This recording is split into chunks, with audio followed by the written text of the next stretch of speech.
Go. Hello everyone, my name is Peter Handjis. Good to be with you today. I am running for Scarborough Southwest Ward 20 City Councillor seat that was vacated earlier this year by Gary Crawford. I ask for your vote, your support, and I hope that the following interview with Philip DeCruz will be informative enough for you to make your ballot selection for me, Peter Handjis, on Thursday, November 30th. Hey, Peter, thanks for coming to my show. I'm on location at the Public Library of Maryville. Yeah. Phil the Cruz on Cruising the Phil, back again, my sixth candidate, Peter Handjis. But hold on a second, okay? Before we get ahead of ourselves, this is the room that I got. Okay, Why don't you tell the people what happened? I booked a room. Okay, you want some booster? Okay. You booked I booked a study room. That's right. It was small, it was low. It was hard to afford, yeah. And it was a little darker too, right? Yeah. Yeah. So then Peter, with good sense and talking skills, managed to get the staff boardroom to talk because it's empty. So That's we right. got a little privilege here. So a special thanks to the staff on duty here at the Toronto Public And Library Maryville Library, yeah. that made an exception for this interview to take place in a bigger format with better lighting, so I can bring you my message. Yeah, Toronto Library staff is great. Yeah, no. I think they're all exceptional. Yeah, there you go. Hard workers and all. Yep. I've been to like, say 50 libraries the last 10 years. Mm-hmm. I know a lot of the staff and talking to them, just amazing, you know? That's right. You know, they're just always smiles and just always helpful, right? And just to let the public know that I don't have any advanced questions. I believe in the authentic delivery of an answer. Now, I don't know the questions in advance, and maybe possibly, depending on what's on, what's on deck as far as questions, maybe we could talk about the Toronto Public Library as a whole, or the extension of city property and how it can be better utilized in the future as we grow as a city.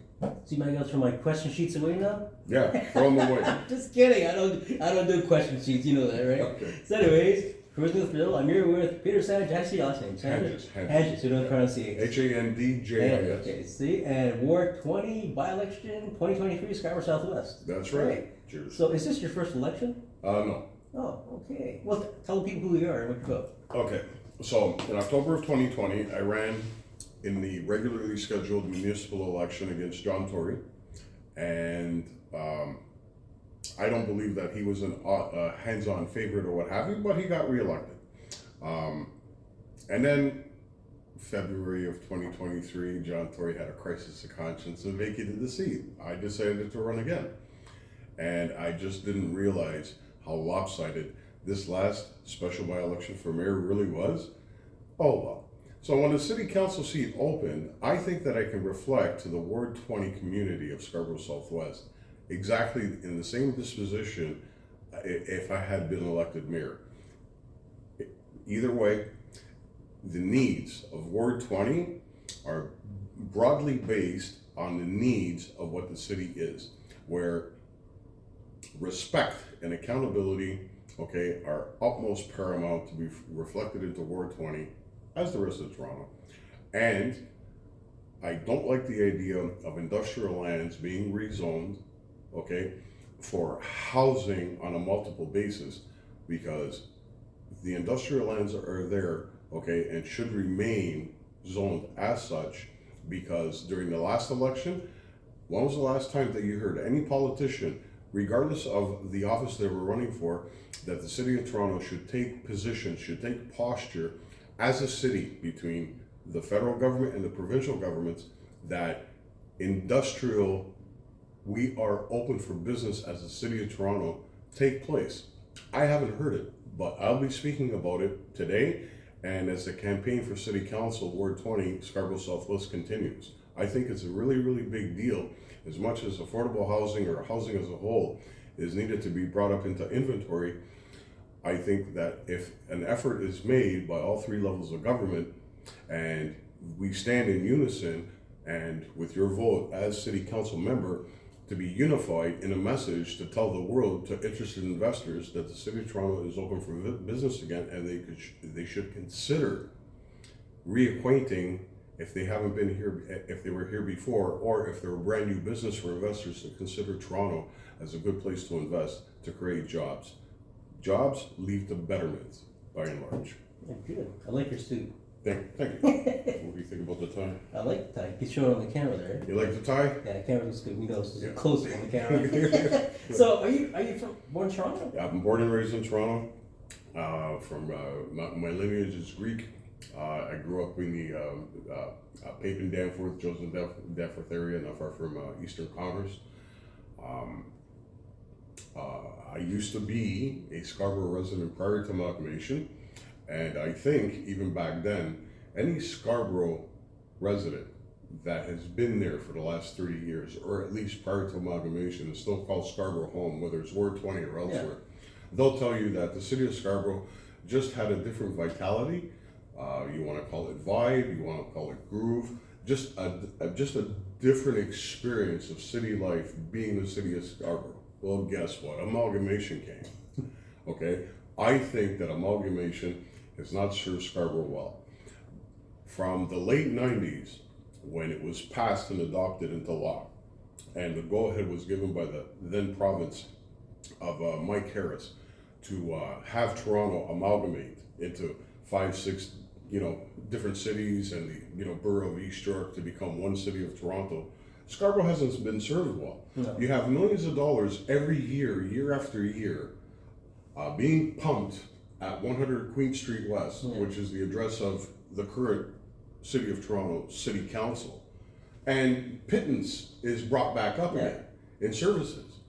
Now, all of a sudden, I don't think it was so much because Mayor Chow was running in the last mayor's race or what have you that Scarborough and transit all of a sudden, came onto the radar.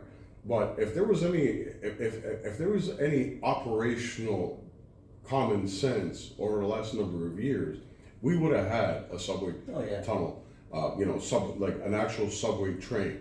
I'm not a fan of LRTs. They're glorified streetcars, in my opinion. And I think Scarborough, along with the rest of the city, we should actually have a conversation. If I'm elected city council member for Ward 20 Scarborough Southwest, I'll make it a point to bring up and repeat, if necessary, the necessity for subway tunnel digging to reoccur. Whether it's all in the hands of the TTC, if it's going to be spearheaded specifically by Toronto, whatever the case may be. We are 30 years behind schedule, in progress, The best that we had is having the extension from Kennedy and Eglinton going to the Scarborough Town Center, and look at the fiasco that has created. So they got 3 stops, right? The new Scarborough route they're working underground? Well, you know what, 3 stops. 3 stops is what? In Scarborough. But now I just heard this morning before I talked to you, they were thinking of extending the Shepherd line all the way to Agincourt. They're thinking of working on that. Well, you know what? Possibility. That should have been done a long time ago. Okay, in my last mayor's race, I was advocating in any public speak that I took part in, podcast similar like this or what have you, where for the Shepherd line ending, the Shepherd line should have been continued all the way to Pickering Town Center, because any grief, any inconvenience, like look at these poor people that are living in the area of Crosstown LRT, Eglinton, that line. At least Scarborough is a little bit wider, and you can bear the burden, and you can guarantee yourself at least a lane and a half of passage. So in the event of anything of an emergency or what have you, people are not cringing when they're in traffic. There's an emergency vehicle, I'm hoping you can get through. The streets are wider. Yeah. You can accommodate an actual subway project on a grand scale. Well, Shepherd's got that. So it's continue. Now, going west, Shepherd Avenue, the hinder point is Young, and Shepherd, west of Young Street, where there would need to have, there would need to be, the necessity of removing the old bridge and bringing up a brand new bridge to standard to accommodate, vehicle traffic at the top. Think of Prince Edward Viaduct and have the subway train underneath it, because the current bridge is just not configured to have that type of weight, and then go back underground again. But anyways, Ward 20, we need better public transit. You've been underserved, for however long, at least from amalgamation. Just to reiterate one more time, that the amount of dollars coming out of Ward 20, or Scarborough as a whole being flowed down to Toronto City Hall with pittance coming up, I think this needs to stop. I look the word pittance. It is. It is. Ask any Scarborough Oh, resident. yeah, I grew up in North Scarborough, Chesterley all my life. Right. You know, I take 2 buses to get to school, and then, you know, if they had that back then, I was going to the armories in Fort York. I would have taken that. Right. It takes me an hour and a half going each way for 5 years going down the armories. This is years ago. Now, if they hadn't built that subway, it would have taken me less than that. You know, but even like they have the night buses, right? The blue, that's still limited in some ways, right? I've talked to people like they take like 3 or 4 buses just to get home. They take 3 hours to get to work. They work a 5-hour shift and come back. Right. You know, it's unfortunate. So you've been in 2 elections? I originally registered just out of curiosity in October of 2020 during that race, see what it's about, whatever, so on and so forth. And like I said earlier, February of this year, our former mayor John Tory, I wish him the best of luck with his family. And, you know, however he made that decision to resign, I wish him the best. And I didn't realize that there would be this, this special by-election, because it just threw everybody off. Yeah. You know, you had 102 candidates, and I'm saying to myself at that point, because Mayor Chow, look, I'm a competitor. I'm not going to be bad in tone or speak vicious or whatever that other people are accustomed to, of throwing things back and forth towards their competitor. Yeah. But where people need to get it with the bark on, you can get, you can count on me to deliver that. And when people actually propose like good ideas or what have you, and it makes sense, and there's tangibility where it's win-win, where the gain could be realized, okay? Because City Hall, along with the provincial and federal governments, say in a month's time, they say, yeah, we put billions of dollars aside for a subway line or whatever the case may be. If that occurs under the current Chow administration, as far as her being mayor and the current city council members, hopefully as me as your representative of Ward 20, Scarborough Southwest, then I can give the acclaims. And I'll tell you why I say this in good spirit. Because during the April race of registering for the June deadline, I think it was the 24th of June, as a political person, I want to see who's talking about what or what have you. And I also got my ear provincially, and I also got my ear federally, okay, of things that are going on. I got to give credit to the current Ontario government for landing an Italian pasta company that wanted to base operations somewhere in Canada. They chose Ontario, and in the end, they chose London, Ontario. You know what? You can say whatever you want about our current premier. This is my approach, this is my attitude, okay? And I mean this in the most heartfelt way. When he deserves praise, okay, he'll get it from me. When he needs to get it with the bark on, he'll get it from me. There's no, one face for every place. I'm not going to make any concession just because of this and just because of that. So, did you know about this factory? What's the company? Offhand, I can't remember. Okay, I can't remember the name of the pasta company. It was an authentic Italian name or what have you.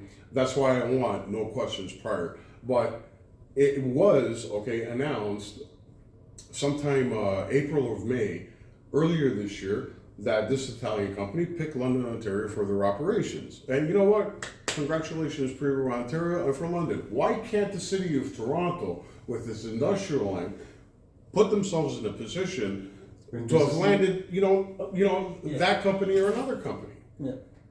What, we're supposed to all learn to code? We're all supposed to so this gig environment or what have you, so on and so forth, it's getting to a point where, we have to base ourselves on gig in order to have sustained livelihood? Bring factory jobs back. People will take pride to get up in the morning, go do it, put in their 8-hour shift or what have you, leave the factory, and go about their business, go shopping, go this or whatever. You want to kickstart the economy, or at least bring the economy up where it's realized by people that something significant is happening in that quadrant of the ward.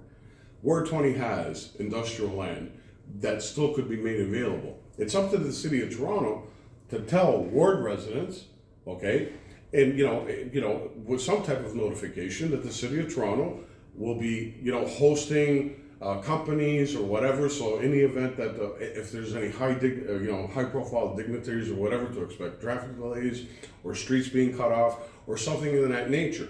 So it could be a momentary inconvenience, but the overall end game is to say, wow, people are actually taking notice of Ward 20, thereby Scarborough. Some of the old pictures in the internet the other day, the old Right. black and white pictures of Toronto back during the World War II and even after World War II. Right. All the old factory pictures, thousands of people working there. Right. They're all mugshots there. The city functioned, right? This is Yeah. back, this is years ago, right? But still. Well, you know what? But now these properties are sitting empty. I just looked at the pictures recently, like before and after. I gave you a Shepherd and Kenny. There's Right. no frills there. He's Right. sitting there for 10 years.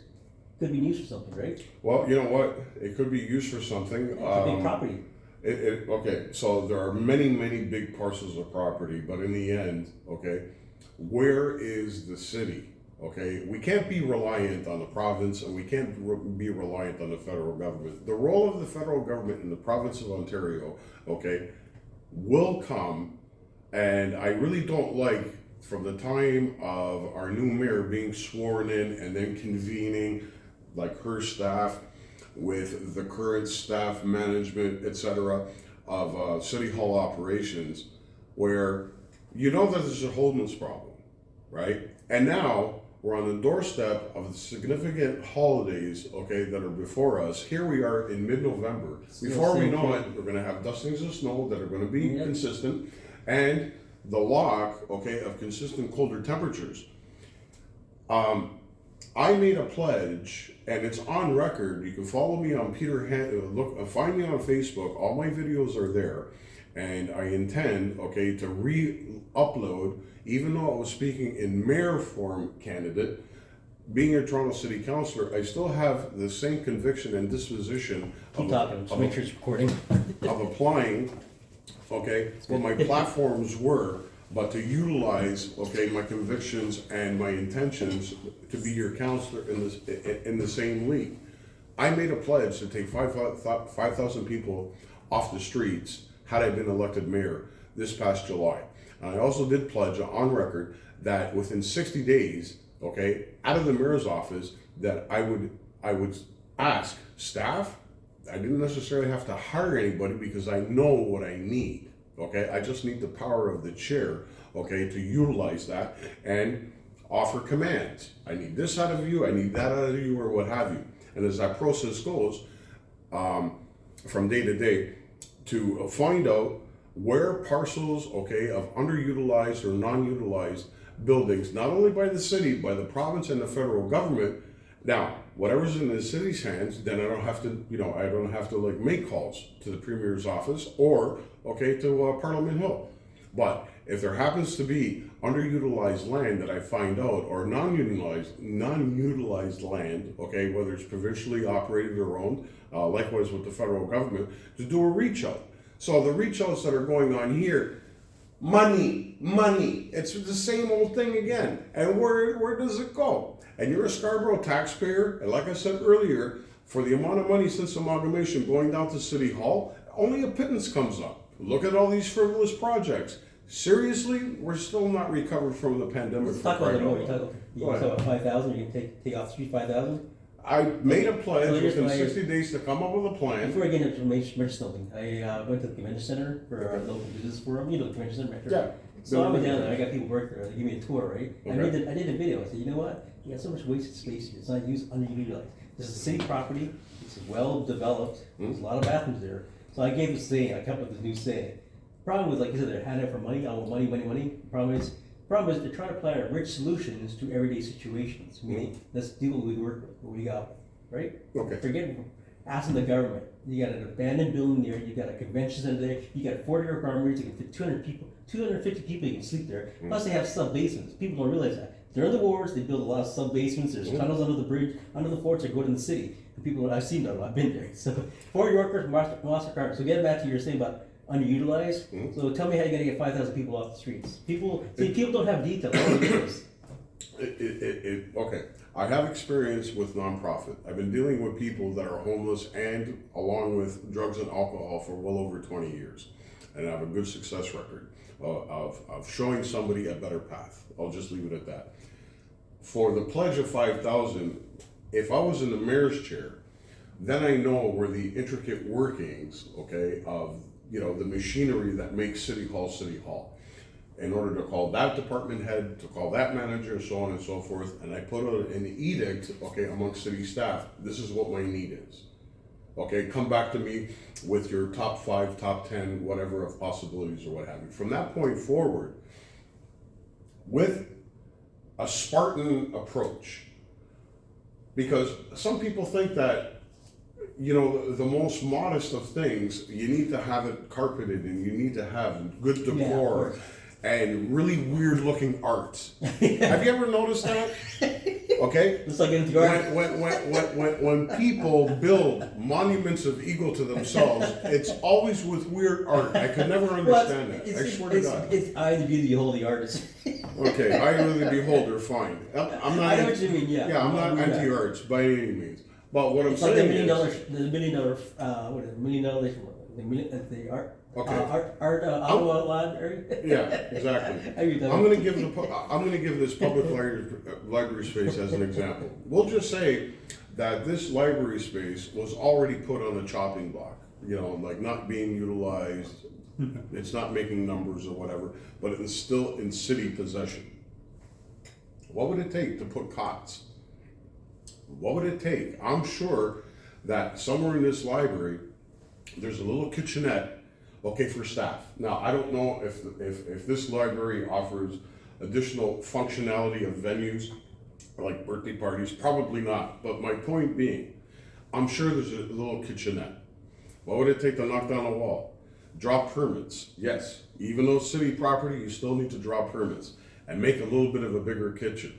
As far as additional washrooms or what have you, what would it take to knock up a couple of walls and redo the washrooms so you have where it's necessary for the immediacy, okay, of using a washroom, plus showers, and having cots. Then you can have your television, you can have your computer space, or whatever the case would be, to make the facility function for the effort that was behind it. It wouldn't take a lot of money. Yeah, plus we got qualified, experienced workers. You can get like volunteers. You know that show? What's the show? Home Edition? They go in a house and they renovate the whole shit. You know, these are all qualified, experienced carpenters or workers. They're all, you know, they're all qualified, certified. You can get like a group of volunteers go in an area, like a dilapidated TCA. I just heard about TCA, another thing. That's right. They're all certified. Then they get a license, they get all passed, whatever, and you get the job done, right? I just saw this little thing we were talking. You know the indoor walkway to the Sky Dome? Mm-hmm. That's on the that sits there empty. Because when I went the other day to the thing, it was closed off till a certain time. Okay. The thing is, you want to get people off the street, right? Just get them somewhere in there. It's nice and warm. Right. That whole pathway to the Sky Dome is not used at nighttime, right? Okay. So this is where I vary on this. You mentioned, okay, so you brought out the convention center. You're bringing out the catwalk, the skywalk. Just possibilities. You know? Okay, but you also brought up, okay, the unutilized space of Kennedy Shepherd, former No Frills or what have you.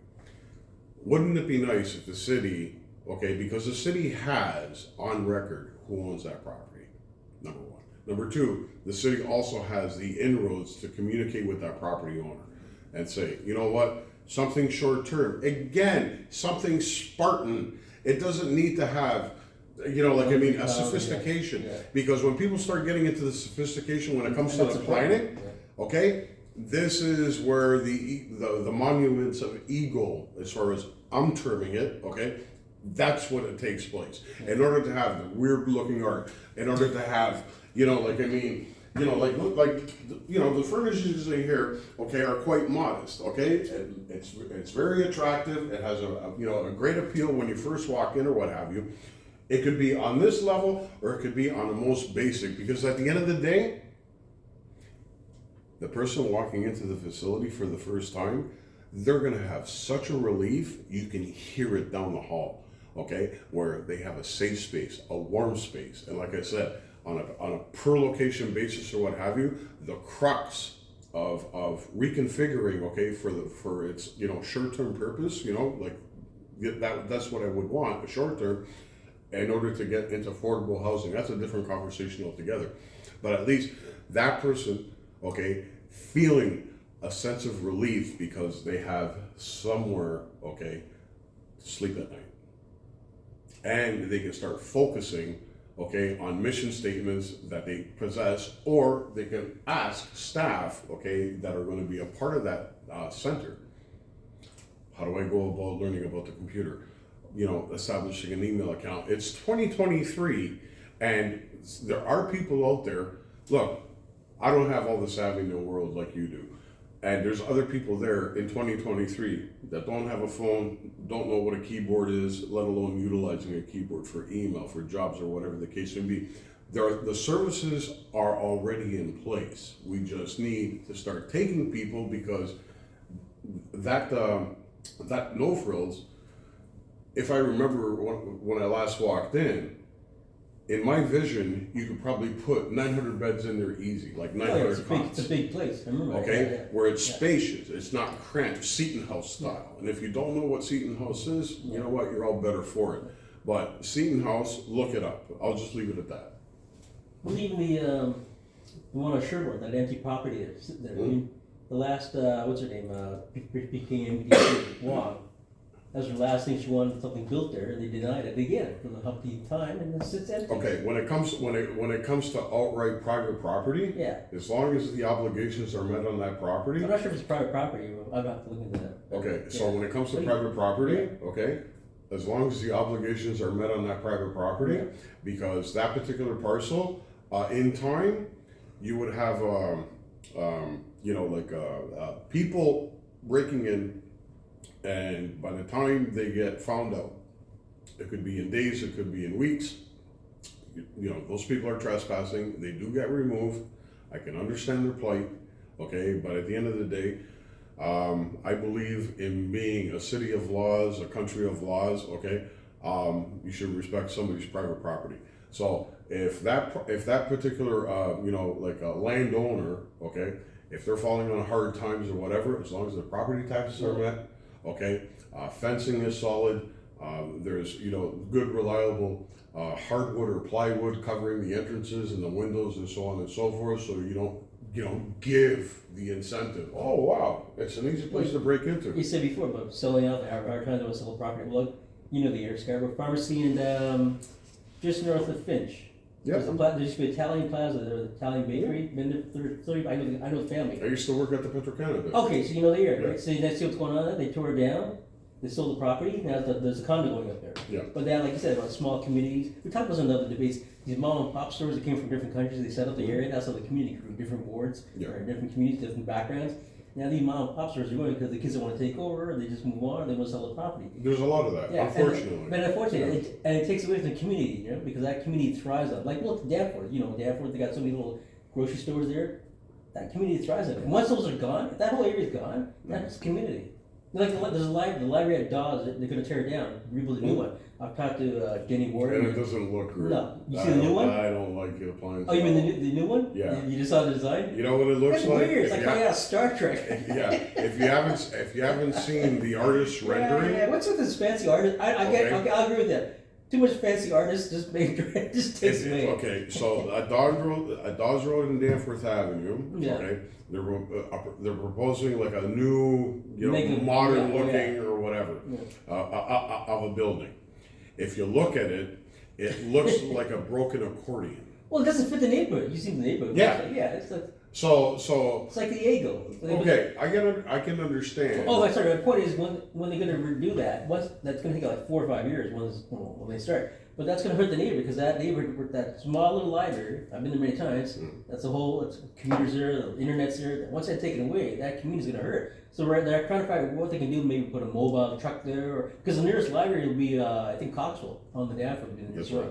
And then Eglinton will be the next one over there. Yeah, that's right. So that's still quite a walking distance for kids and families and all. No, I understand that. See, the thing is, from what a city councillor can do, okay, for Ward 20 Scarborough Southwest, and again, I ask you for your vote on Thursday, November 30th. A city Don't forget councillor. the advance votes. Are they the 23rd and the I think 24th? the 23rd is on that. Can't remember. Can you look it up for me? No, I got my computer. Oh, okay. Sorry about that. So, It's on the thing. the point being that when it comes to the planning of things, we live in a day and age where common sense should prevail in this manner to address what he just said.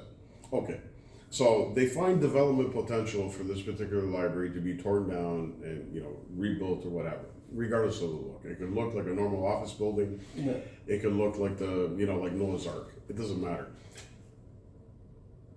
There should be a contingency put into place, okay, in order to offset the proposed construction of it, a year or two prior, okay, to the development being financed and all the I's dotted and T's crossed for the project to go, okay, that there's a secondary location somewhere nearby.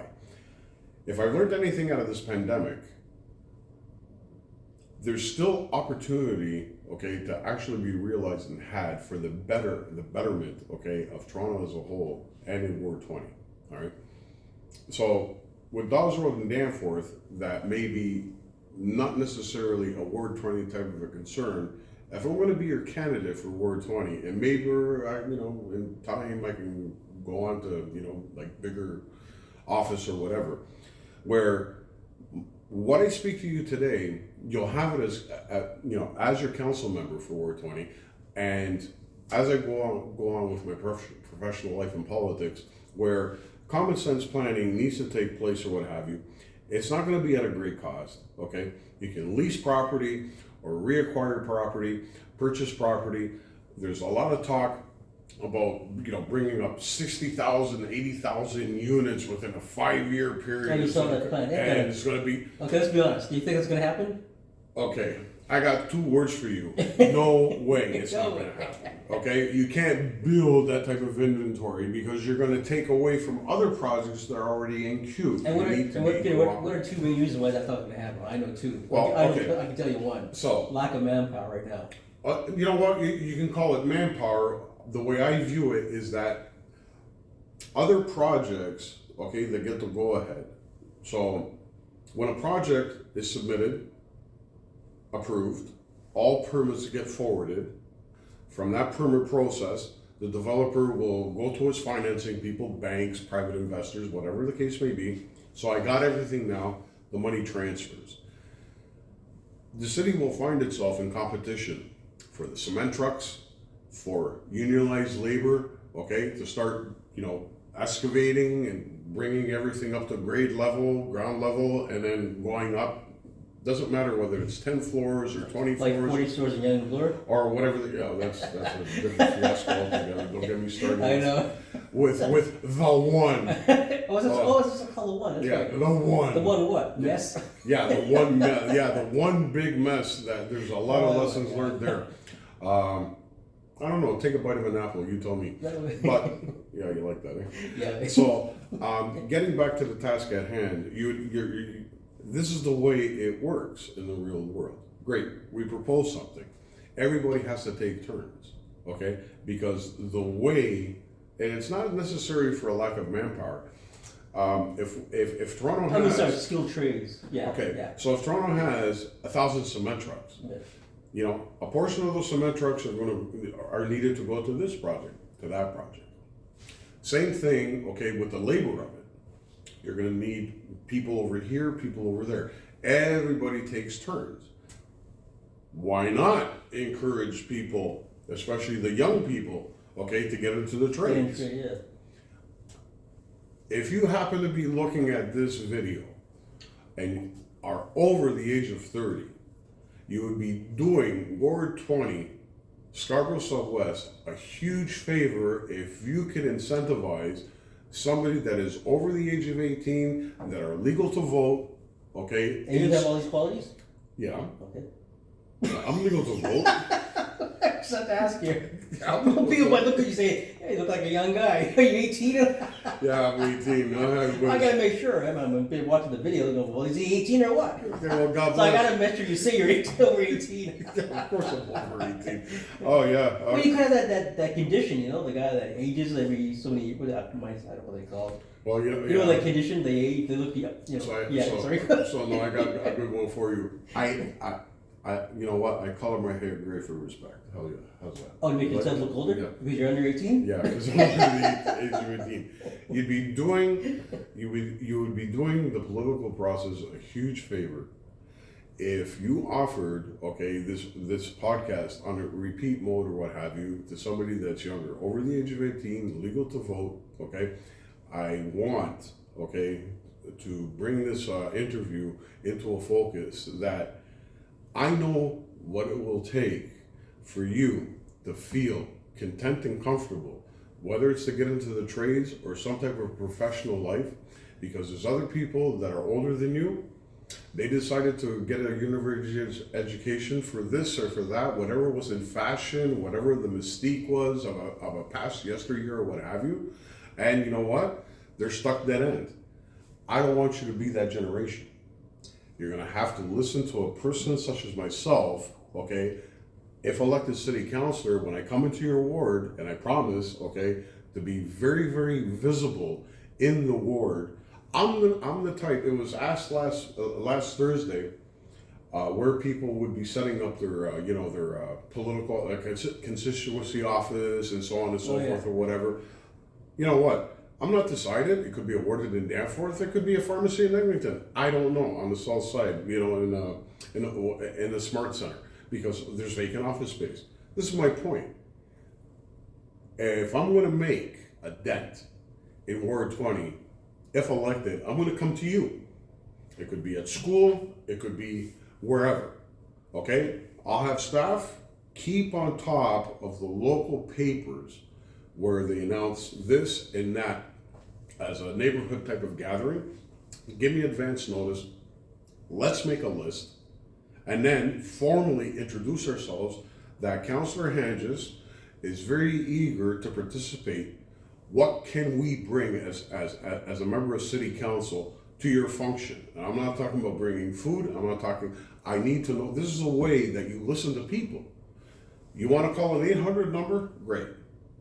I can't make a promise that I'll have enough staff to handle a flood of phone calls, but I promise to return your call, unlike some city councilors. You mean most city councilors?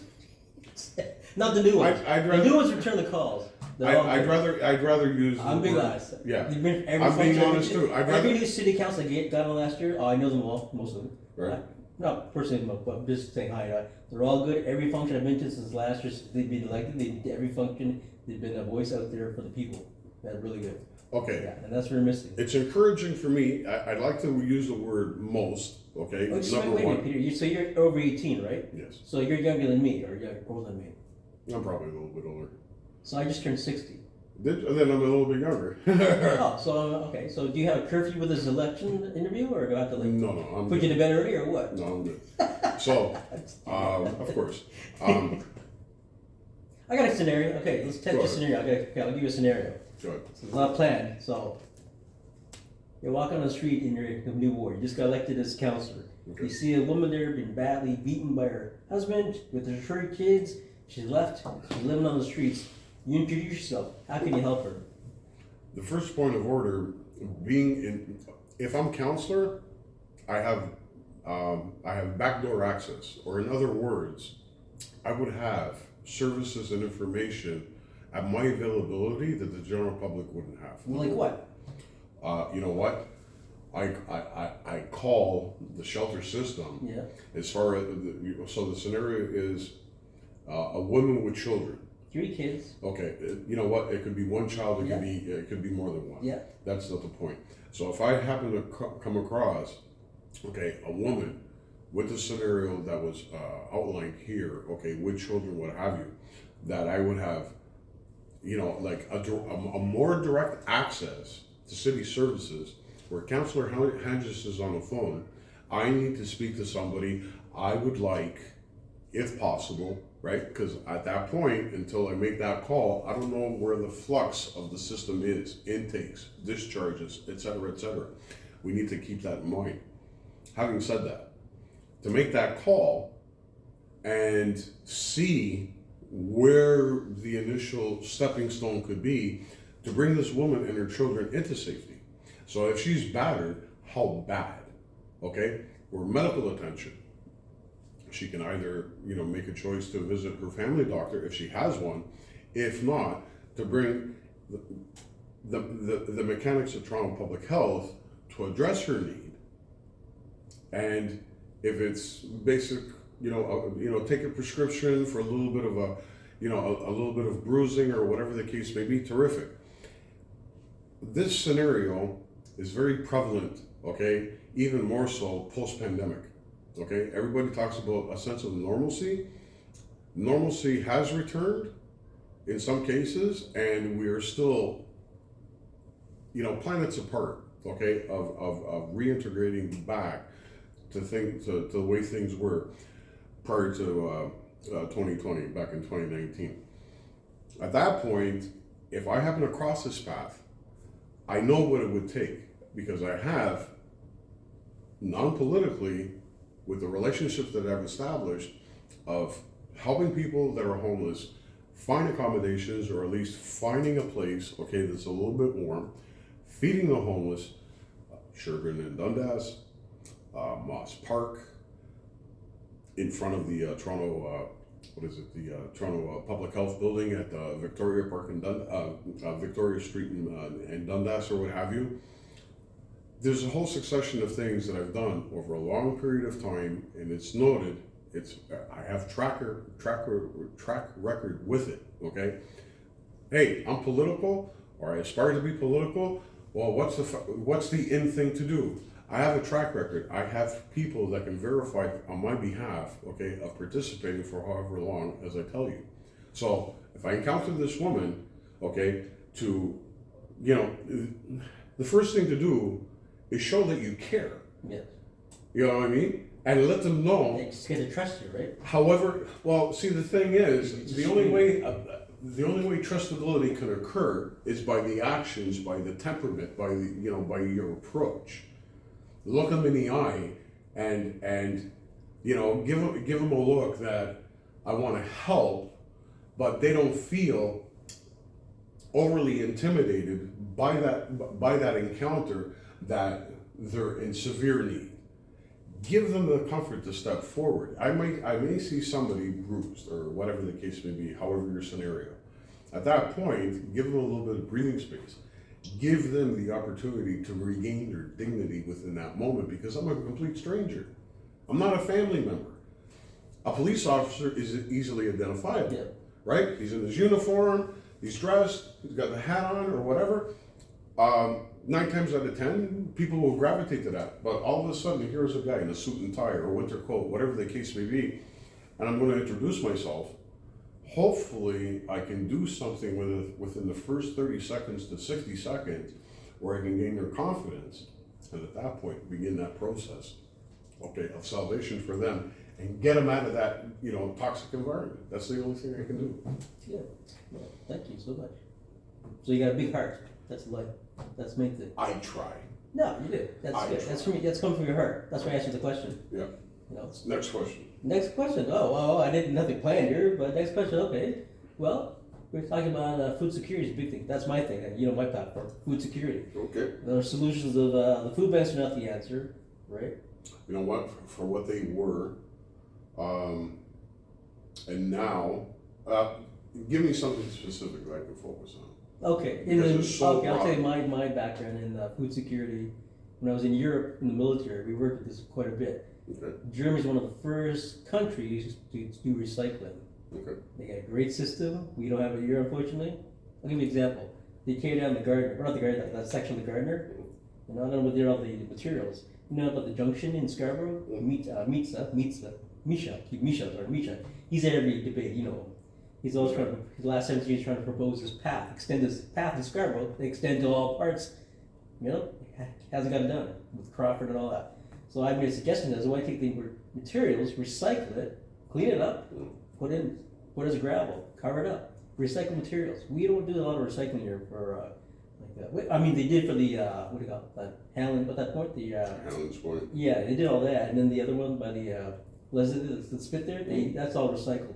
Land, right? I used to take loads of brick down there. Yeah. So right. Okay. Yeah. I don't know if they still allow bricks to be dumped there with construction projects or whatever the case may be. I know, but I need to know with the final parameter of your example. So back to the food security. So in Europe, even on the ship, when I was on the ship in the Navy, back in the 80s, we were recycling all the time. That's how I learned to recycle. There's nothing in the Navy, you cannot throw anything out in the garbage. It's illegal to throw anything at sea. And by the way, if you go on a ship, they throw things at sea, just to let you know. It's illegal, Big, heavily fine. So the ship, everything's recycled. So whatever you do with the main foods, of course, it's recycled down to soups, sautés, desserts, it's all recycled. We load up the ship, and we come alongside, and we have a garbage relay. I'm sorry, call it gash. Right. From one man, go all the way out into the garbage bins down to the docks there. And we do this every time we go, before we get off the ship, we're done, garbage gash, relay. And it's and you can't, and also septic tanks. You cannot dump, if you don't have a septic tank on your ship, like a lot of ships do, that are busted, they do that. People asked me like the other day, why do these tankers always leak, They don't leak. Yeah, I said, you want to go on the ships to see how old these things are? Their bulkheads are about this thin. They don't revigorate, right? So back to the food today. So in Europe, they have in some parts they have laws that make it a bylaw. You cannot throw good food away. It's illegal. You have to recycle it. I mean, an example, grocery stores that get these items, packages, ripped, tear, marked. The companies say it's cheaper just throw it away than return it to us. Right. Some companies like Walmart have reduced shelves now, but a little further on, recycle it. Set up areas that you can recycle that food, go and get quality inspection, Okay. So, I'm gonna base my answer in this way. When it comes to morals and ethics, okay, 99.9% of the time, okay, you can't legislate common sense. You can't legislate morals. Germany decided to make it a point where, food recovery, restaurant. When it comes to what's the word I'm looking for? When it comes to perishables, okay, where the manager knows that in a day or two, the expiry will come, depending on the bill of lading for the last delivery shipment, okay, of those fruits, vegetables, whatever's perishable, where it needs to be, vacated, make space for new inventory to come and stock those shelves, right? So Germany decided to make legislation part of it. As far as the sanctity of recovering perishable foods. We can do that here, but we can also emphasize a matter of common sense where, okay, I'm an elected Ward 20 councillor and I go door knocking to different businesses and say that I'm interested in starting a collective. The collective doesn't have to be very, very painful. All you need to do is call a member of my staff and say that at 4 o'clock in the afternoon, you're a bakery. I don't want to throw my baked goods, my breads, or whatever the case may be, to be a liaison, okay? It's not going to take a lot of effort. Now, if it really needs to get legislated, then what I just said will take place, okay, on a grander scale, where the mechanics and the operations are noted, okay, where there's more grand participation. So it seems to me, unless somebody is slapped right upside the head with an issue or a concern in order for them to react. Well, guess what? What I just said also applies to politicians, whether they're city councillors, whether they're premiers, or whether, members of parliament in Ottawa, or, members of the Ontario cabinet, or whatever the case may be. At the end of the day, like I said, you can't legislate morals and ethics. But at the end of the day, you can do this. And it's not going to take a lot of working effort to coordinate this.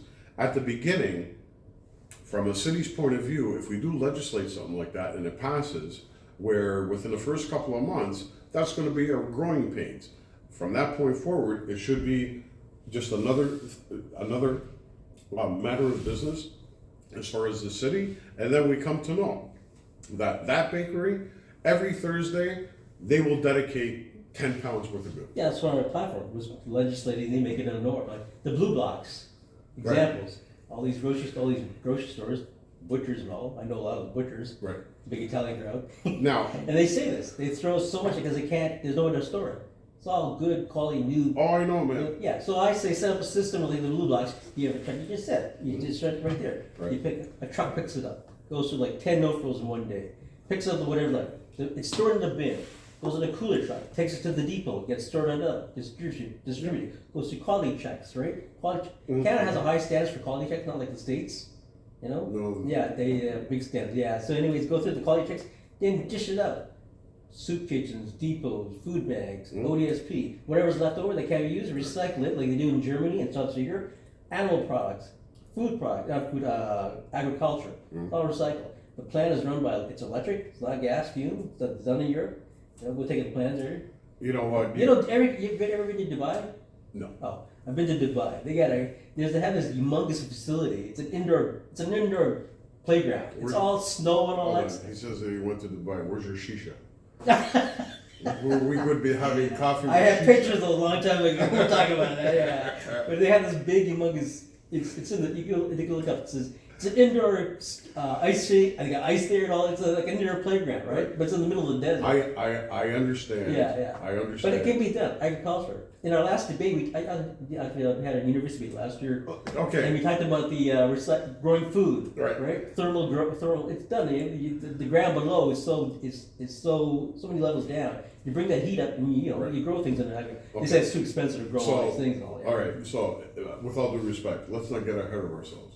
The original question was as far as like food recovery. Yeah. Well, you said what you said. Legislation, right? Regarding exactly. perishables. Set up a system like the Blue Box. If city council, if I'm elected your councillor for Ward 20 Scarborough Southwest, and I have the opportunity, you know what? For all I know, there could be another council member right now or a couple that are maybe in the working dynamics of this particular situation to address, the issues of our city currently.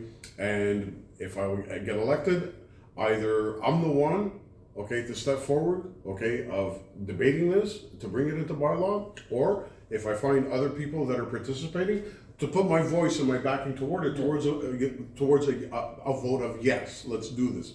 At the end of the day, for however Toronto is designed, like I said, in the first couple of months, it'll be the growing pains.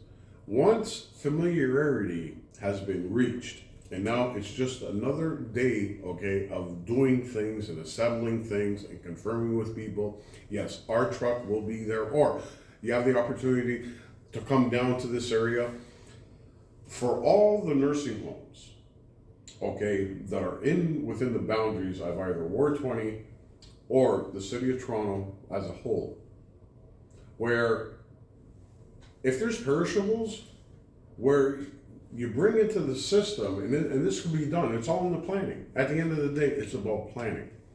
Where, so this particular market that happens to be a Ward 20, they've been consistent with, say, 25 pounds every couple of days or a week, however, is comfortable with them, to donate to this effort or what have you. What would it take to have city staff or volunteers or having students that are earning their hours as required by, Ontario educational pursuit of putting in how many hours or what have you? These kids know their areas a lot better than I do. They know where the seniors are or where the seniors building is, where a door knocking campaign takes place. You have a food allergy, or some foods you would say no to because of a religious observance, whatever the case may be. At the end of the day, where within 24 hours of getting perishables in one specific area of the ward in order to go to seniors. And then from that point, where there's a call to action for people in that area. However, the seniors are getting served at that point in time. Most housing buildings or what have you, they'll have some type of like a boardroom like this or an activity room or what have you. There are the tables, there are the lineups. People can identify what an apple is, etc., etc., etc. They come in, first come, first serve, out the door. But the seniors get a priority.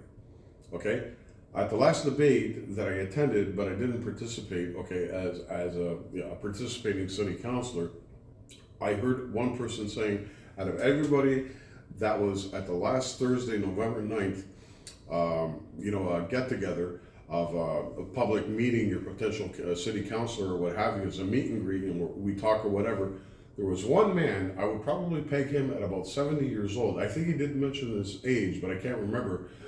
And he, rightly so, said, out of anything being talked about, there's no emphasis on seniors. Well, Yes. so I got one, No. okay, that will knock your socks off. If you like the idea of an integrated perishable food recovery program, then when it comes to low-income seniors, if I'm elected city councillor, I propose, okay, to put forward in debate and thereby by a vote to have hydro, the electricity bill, capped at $1 plus HST for a total of $1.30 on a per month basis to a low senior, okay? And you could have a low income senior, but we don't know if, they're having additional help to make ends meet or what have you. There's some seniors programs available, like snow removal efforts, cleaning the sidewalk, and whatever else is out there for seniors. I want to adopt this not only for Ward 20, but through the entirety of the city of Toronto, which would, if you haven't guessed yet, I'm in favor of keeping Toronto Public Hydro just that, keeping it in public hands. Oh, let's see here. Some time ago, a very well-known person that had a very strong position down at City Hall wanted to sell off Toronto Hydro. Yeah. Toronto Hydro should remain in public hands, and I pledge to put to a vote that seniors, low-income seniors, only pay $1.13. Just to remind you. Now, why am I bringing up the cents? Why can't I have it free? Why can't I have it at $1? When it comes to the math end of making calculations on such a broad base when it comes to bills, if you just have the dollar and then you're trying to program not to have the HSD added to it for a final amount, it's going to throw a flux into the system, okay? You're going to spend a lot of money, a lot of man hours reconfiguring, okay, to a certain effort, and then within that same system, okay, have the system perform as it is right now. I used $100 worth of electricity, then I'm paying $113 at the end of the month. It's just simple math. $1 is a subtotal. It's just a number, though. Right? Yeah. Value versus accessibility. But you understand what I'm I know saying, what you mean. right? They put that number there for you. It can be $2 or whatever, right? Whatever the case may be. Value versus accessibility versus expenditure, liability. That's So, what it is, right? so if a low-income senior is burning on a monthly basis, your typical, for one individual, I think it would be safe to say, even in this high inflation environment, I think it would be safe to say that a low-income senior that lives on their own probably spends on their hydro bill anywhere between $68 to about $85 a month. I just heard from one of the other candidates running today, some lady contacted them, a guy, and she said that she's freezing her apartment, or her house, where she's a rental. Okay. She says she can't turn on because she can't afford the hydro, so she'd rather live in just to keep her costs down. Here's a question for you. Last year, accessibility is one thing with seniors, accessibility. Mm-hmm. Last year's snow we had, it was disgusting. You've seen the way they plow, whoever they hired, the new plows or whatever, the new company, you've seen it. Accessibility. You actually seen snow plows? Oh my God, this is news to me. Yeah, I shot in the drivers of these public properties last year. I had on video during the election last year. Yeah. So accessibility is the main thing, right? The companies they hired this is what's going to happen this year. They're going to get the same company.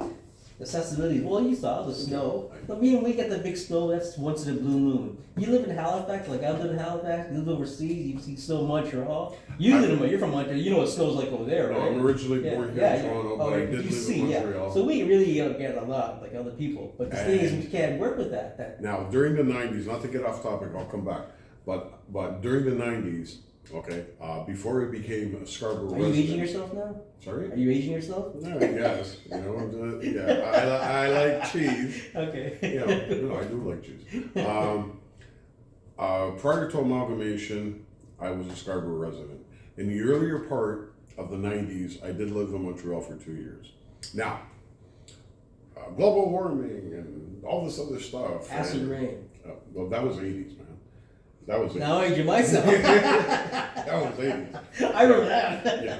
Okay, so back in the later part of the 70s, it was acid rain, and then it was acid rain for however too long, and somebody said, we need a new. I was terrified. I don't go out there and melt like Dorothy from the Wizard of Oz, Right. Well, then it became global warming, yeah. and then climate change, and guess what? Okay, the same alarmists tried earlier. It was just after the Remember election. Millennium? Yes. That was another one. Okay, after the last mayor's race, that Mayor Chow, became mayor-elect.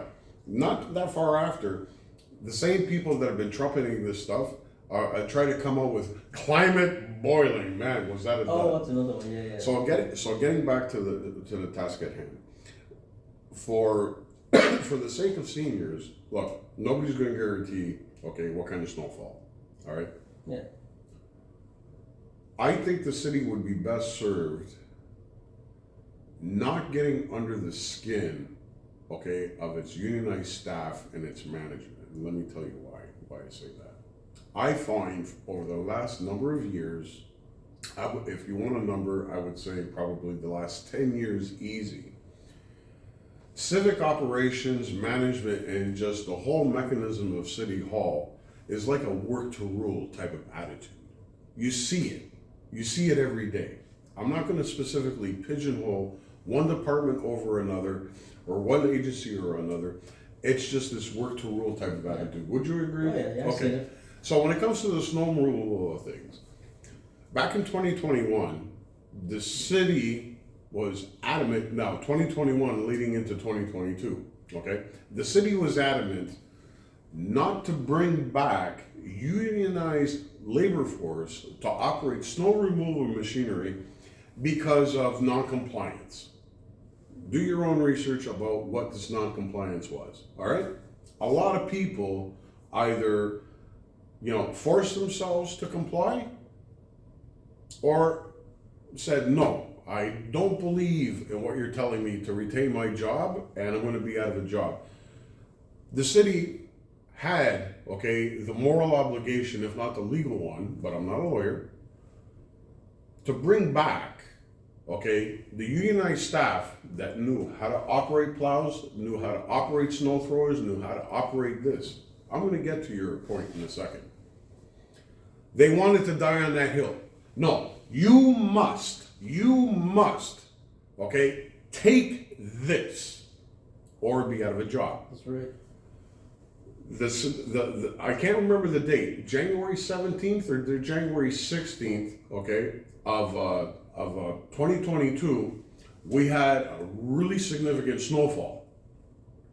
Eglinton Avenue from Warden all the way to Bayview, it was at such a standstill because there wasn't enough equipment in order to serve, the corridors and the boundaries, of different parts of the city with the hired staff, contract, or with whatever staff that still, remain because of compliance.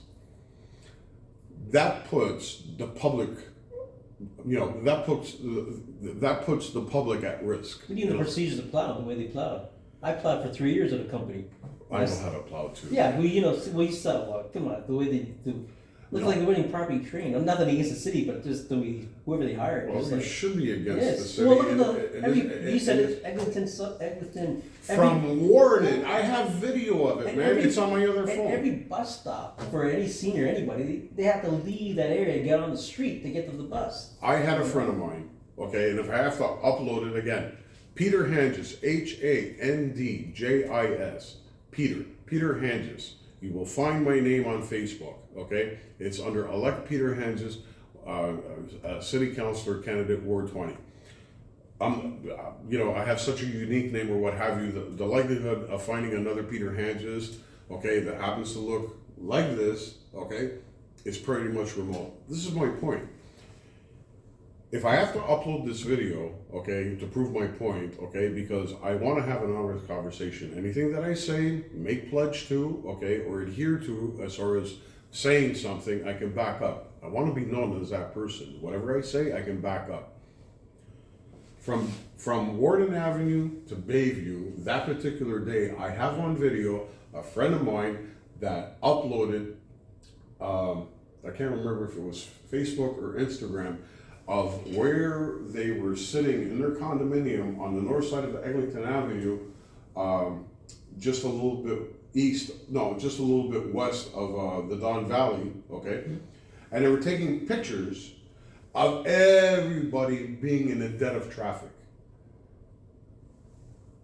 You know what? Are you still on the fence that an act of God cannot be made? It was that day. There was no significant event. There was no fire reported. There was no multi-vehicle accident or ever. You know what? By the good grace of the Lord above, no significant incident took place. But for however the city decided to take that position, die on that hill, getting back now, okay, to senior mobility access.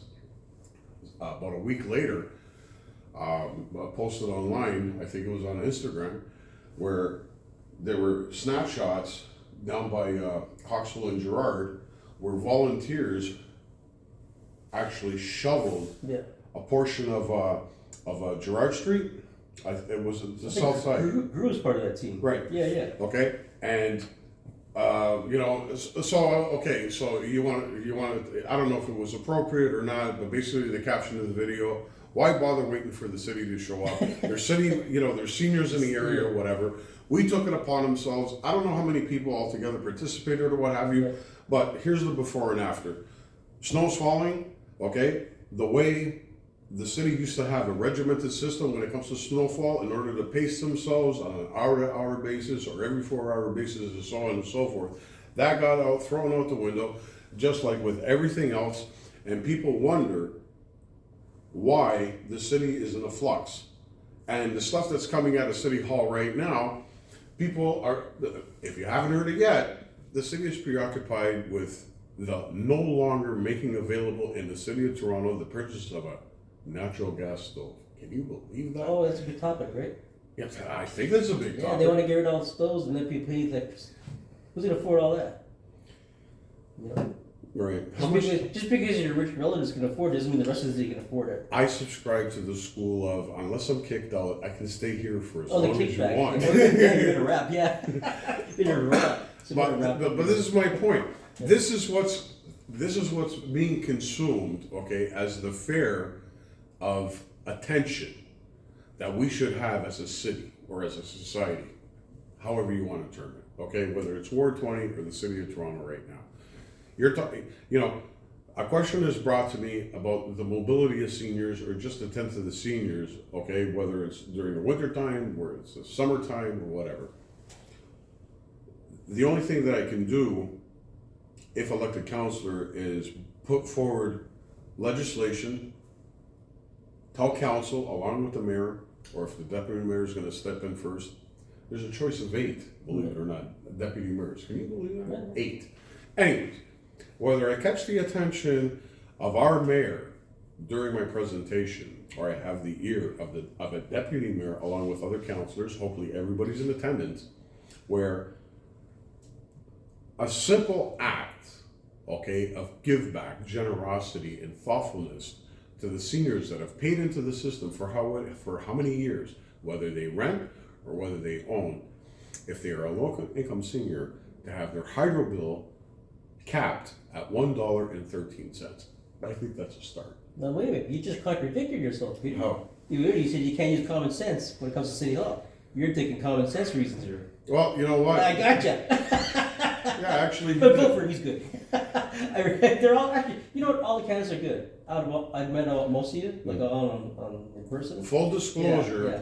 When I was offered the opportunity to be videotaped for this podcast interview, I said, no advanced knowledge of questions, whatever the case may be, and for the generosity of making other fellow candidates, available on his website to access content. If you don't like me, you might like somebody else, or if you don't like somebody else, you might like me. I haven't seen anybody. I haven't, other than that one meeting what was it, 93 Birchmount last Thursday, November 9th. There were 8. There was supposed to be 9 that night. Said there was supposed to be 10. Was it supposed to be 10? I heard 9. No, 2 didn't show up. So, even though I'm on the ballot, because I didn't register in time or whatever the case may be, they said no. I said, look, I'm running for council. If you have... Oh, they told you no? They told me no. Well, it doesn't make sense because 2 that filled in were not even on the list. Right? Okay, well... You know the thing I'm talking about here. Yeah. So, anyhow, so last Thursday, like I said, okay, a senior came up and asked, out of anything that's being talked about, because it was asked, good idea to, like no longer make available like natural gas stoves. First of all, I was in shock that it would actually come up, okay, as a discipline type of a question. I was actually shocked that there was unanimity in this idea. It's called sucking up to the new mayor. What are you talking about? You know what? No, there's ways that I can... Hey, wait till you see next year's budget. It's going to blow everybody away. Oh, no, you know what? If a property tax owner, whether it's in Ward 20 or City of Toronto as a whole, the way they're going at it now, Ward 20, I make this pledge to you. As your council member, if I am graced by your vote on Thursday, November 30th, and I am called Peter Handjis elect councillor for Ward 20, where to be put on notice as far as my fellow councillors and our elected mayor, when it's time to give it to them with the bark on, I will. In a polite way, in a respectful way, because if I do happen to vote, and the way media chatters, he's so obnoxious and all this other stuff, at least you have, okay, this time to hear my personality in an unrehearsed manner, what I believe in my heart, and what I think is possible, because unless you ask, you just don't know. Yeah. I mean, we came into the library, and I don't know, I had a look. It was not being utilized. I asked. That's my point. It's not an ego trip. I took advantage of a situation for the better of myself. You think I can't do that for Ward 20? Sure I can. As far as you suck up to the mayor or what have you. If I become elected city councillor and I start making phone calls that, at least from a city councillor's position, that I'm phoning 1 corporation, 2 corporation, okay, maybe there could be the possibility like that London, Ontario pizza, a spaghetti guy that emigrated from Italy to have a Canadian office. Then at that point, if I walk in with something tangible, and it's like, Mayor Chow, looky. Yeah, that's London, Ontario. That's just one example. That's one example. So good for London, good for the Premier of Ontario and his government that put that effort together. I want this replicated here. So if there is something tangible, I could just see the opportunism coming out, okay, out of City Hall. Oh, wow! You actually have something really, really good to make me look good? I want a part of that. You can guarantee yourself that. But at the end of the day, this is what a councillor should be doing. I'm not running for mayor. I had that chance. I don't know what the future holds for me politically. At this point in time, as your councillor, I will do what I can. I will make phone calls to international consortiums. I will make phone calls to local investors right across the country. We have underutilized land, and I don't want it being rezoned. Would you consider investing in Toronto? Scarborough, Ward 20. See what they have to say. Unless you ask, you just don't know. Sure. That's the thing.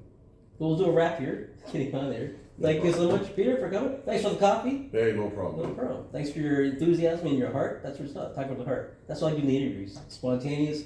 People want to see what your personality is. In debates, like all debates, it's a one-on answer, right? The perfect answer, the questions, what you stand. Well, you know what? But generally, you see the personalities, right? You don't see this in a debate. So like closing thoughts.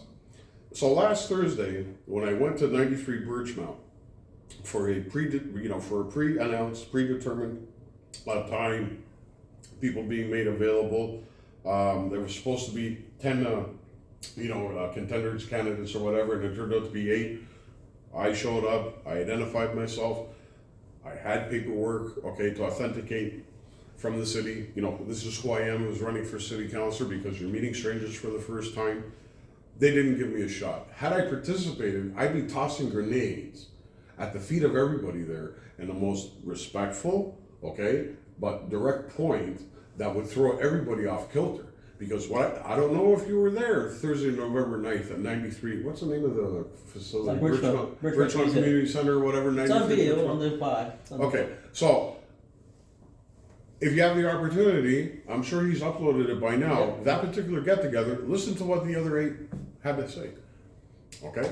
Food security is a big deal. The city can't really do much, but they can advocate, number one, and number two, press the federal government to get off their duff.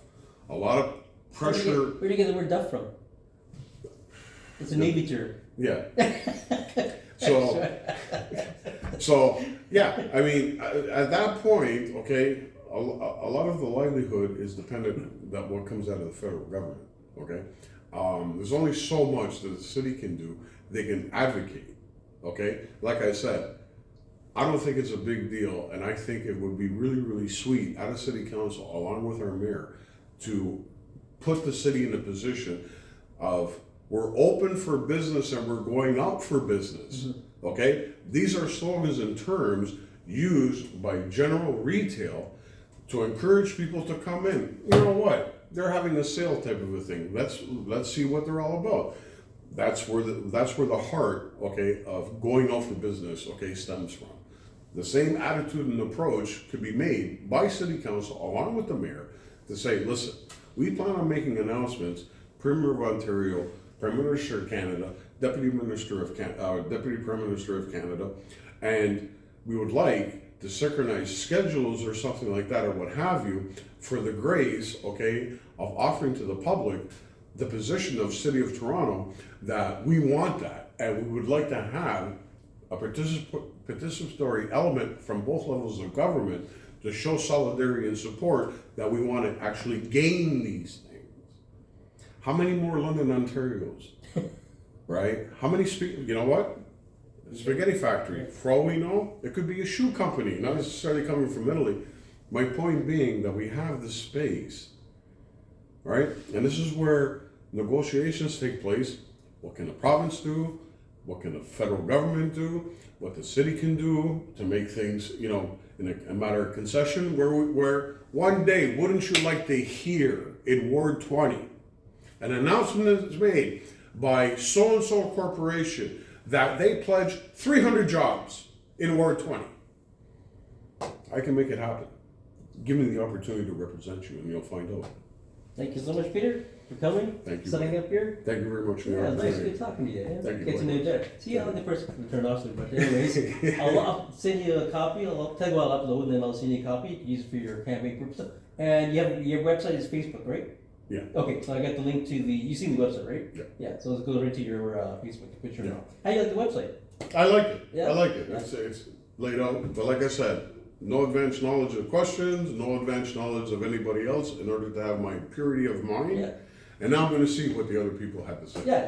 As far as recorded. Yeah. So I got to give you my 6th interview. They're all on the 6th minute and all No the problem. debates. Are you going to the one tomorrow? I'd like to, yeah. Yeah. So you can put your name in there. They've only got 5 so far on the list. So. As of this morning, right? Yeah, I think that's just on 5. But yeah, you know, Acorn's a big thing, so it's be a good talk. That's I think one of the biggest debates. I think. Is that right? Yeah, out of the other ones, yeah. Well, Acorn's if you're big. telling me a day before, and they only got 5, yeah. Yeah, it should be good. It'd be worth a look. Anyways, I'll cut now. Say thank you so much, and I'll send you a cup there, and I'll just tend it right, and I'll take it there. Thank you.